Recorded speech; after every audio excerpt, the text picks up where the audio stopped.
That I really enjoyed the climbing and every single session on it. And I really wanted that rainbow. So when I was finally injury-free I returned, and although I failed while trying the second section, right at the top, sensations were good.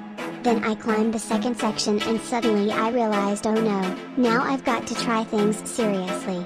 And 2 days later I did the entire rainbow from the ground.